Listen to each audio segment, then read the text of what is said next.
মানে আমার নিজেরও কপালে চোখ উঠে গেছে, না চোখ জায়গায় আছে বা চোখগুলো এরকম হয়ে গেছে যে আসলে ভিডিওটা কি দেখলাম ভাই। তো এই ভিডিওগুলো আবার আমরা আমাদের ভিডিওতে অ্যাটাচ করি না কেন? এগুলোকে পুঁজি করে অনেক সময় ভিডিওর উপরে নানান ধরনের ফেক অ্যাক্টিভিটিজও চালায় একটা চক্র। যাই হোক, গতকালকে থেকে হঠাৎ করে ডক্টর ইউনূসের কণ্ঠে ভিডিও একটা প্রকাশিত হয়েছে।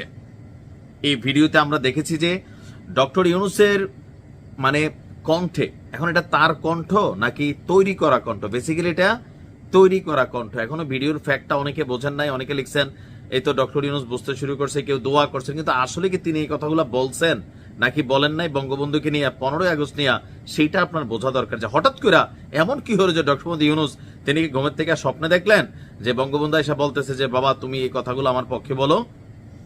এআই এর যুগ ভাই, মানে আর্টিফিশিয়াল ইন্টেলিজেন্স, বুঝতেই পারছেন যে ফেক ভিডিও, ফেক চেহারা, বাট দেখতে সবই অরিজিনাল। অনেক ভিডিও আপনারা দেখেন না। এখন এই ভিডিওটার বিষয়টা কি যে 15ই আগস্টে শোক পালনের আহ্বান জানিয়েছে ডক্টর মোহাম্মদ ইউনূস।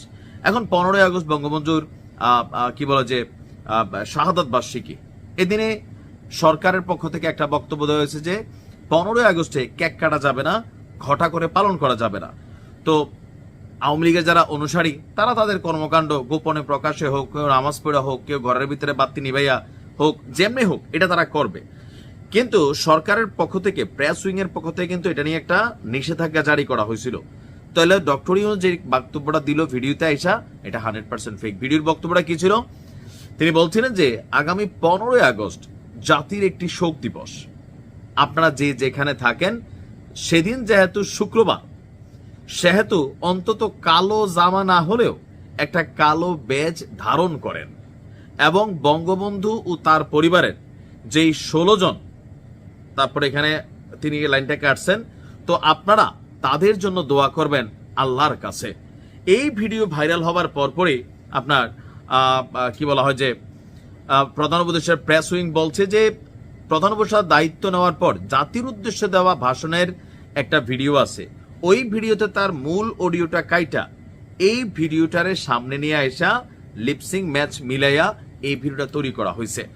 এখন ভিডিওটি বিশ্লেষণ করে দেখা গেছে যে আচ্ছা, এখানে আমরা যতটুকু বুঝতে পারছি অডিওটি ভুয়া, আর এটা নিয়ে সরকারের পক্ষ থেকে একটা বিবৃতি দেওয়া হয়েছে।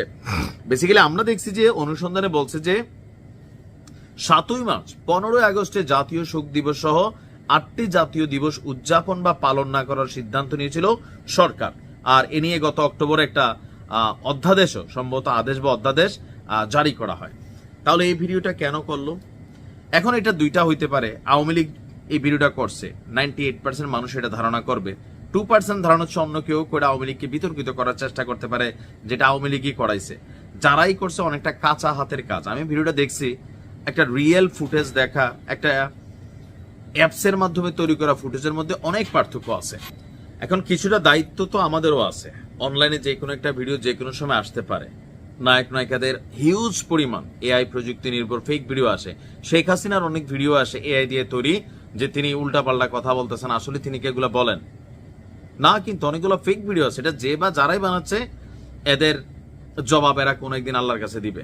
তবে আপনারা সোশ্যাল মিডিয়াতে যে কোনো জিনিস দেখে তাৎক্ষণিক আলহামদুলিল্লাহ বা গালি দেওয়ার আগে একটু ভালো করে বুঝে নেবেন যে এই ভিডিওটা সঠিক কিনা। কারণ প্রযুক্তি এমনভাবেই তৈরি করে আপনি এটা সঠিক না ভুল, মানে মোটামুটি 80% মানুষ, বিশেষ করে মুরব্বী, আবার যারা একটু পড়াশোনা কম বোঝেন, প্রযুক্তি কম বোঝেন, তারা সহজে ধরতে পারেন না। আমরা আবার এক দেখায় আলহামদুলিল্লাহ বলতে পারি কোনটা ফেক কোনটা রিয়েল। ভালো থাকুন, আসসালামু আলাইকুম।